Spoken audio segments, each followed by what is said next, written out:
Prav lepo pozdravljeni udeleženke in udeleženci današnjega dogodka, namenjenega skupnemu pregledu različnih razmišljanj pod naslovom 21. stoletje in socialistične alternative. Pozdravljeni razpravljavke in razpravljavci, ki ste se tako hitro in v velikem številu odzvali našemu povabilu.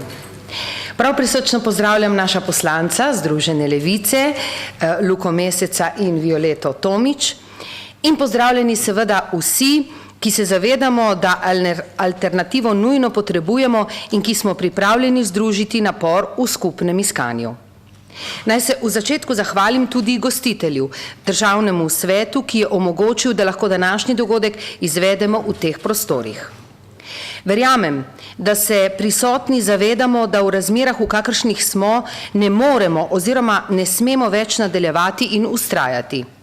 Edini razlog vztrajanja pri starem bi bil zgolj namen dokončnega uničenja socialne države, kmetijstva, kulture, kar pa pomeni uničenje nas samih, državljanov in državljank. Prisotni takega namena nikakor nimamo. Jasno se zavedamo, da je potrebno sedanje razmere preseči in da potrebujemo alternativo. Zavedamo se, da le modeli trajnostnega razvoja nudijo ustrezni odgovor na probleme, ki se kažejo skozi krizo družbe in sistema odnosov v njej. Nadaljevanje rasti prekomernega izkoriščanja našega planeta nikakor ne more biti prava pot. Še posebno, če pomislimo na naše potomce, ki jim že trenutno stanje ponuja veliko manj, kot smo mi prejeli od naših prednikov.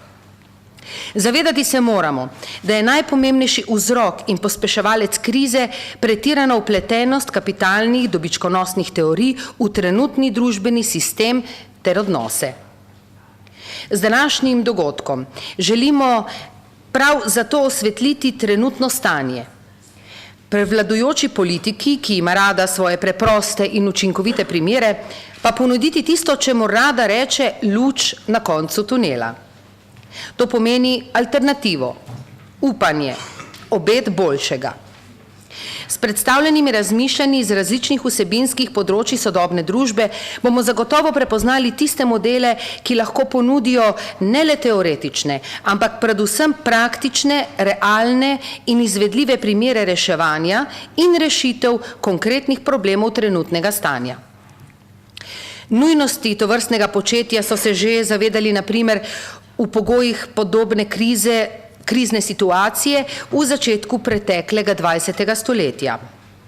Ob tem se velja spomniti na tedanje ideje krščanskih socialistov pri nas.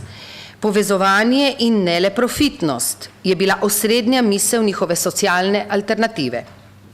Razglašali so skupno blaginjo in ne le izkoriščanje delovne sile. Zavzemali so se za enotnost in ne le za skrb za samega sebe. Razvoj kulture in širjenje znanja je bilo njihovo orodje. In še več je takega in podobnega, kar nam bodo tudi današnji razpravljalci in na koncu tudi vi, prisotne udeleženke in udeleženci, predstavili in o čemer bomo skupaj razmišljali. Torej, tudi danes. 100 let kasneje se je vredno in smiselno vrniti k izvoru, k nam, k človeku, k naravi, k družbi, k skupnosti.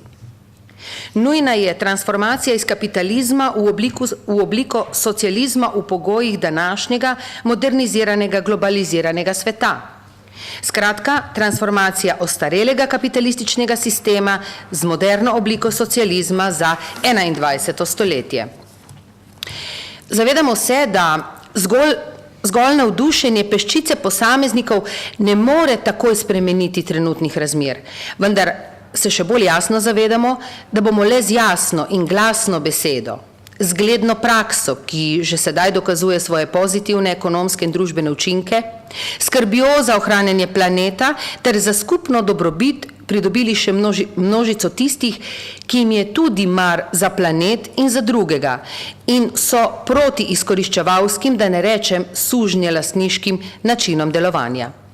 Tako bomo uspeli našim otrokom ter vnukom predati složen, povezan, ohranjen in zdrav planet.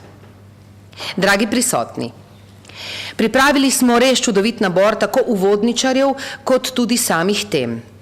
Vsem nam želim, da v njih uživamo, da nas navdahnejo, da v njih prepoznamo tiste učinke, ki nam bodo vsem omogočili ne le boljši jutri, ampak že primerno in boljšo sedanjost. In seveda vam še enkrat polagam na srce. Širite ideje. Spremenimo, kar se spremeniti mora in da. Spremenimo svet na bolje. Bodimo sprememba, ki si jo želimo v svetu. Hvala lepa.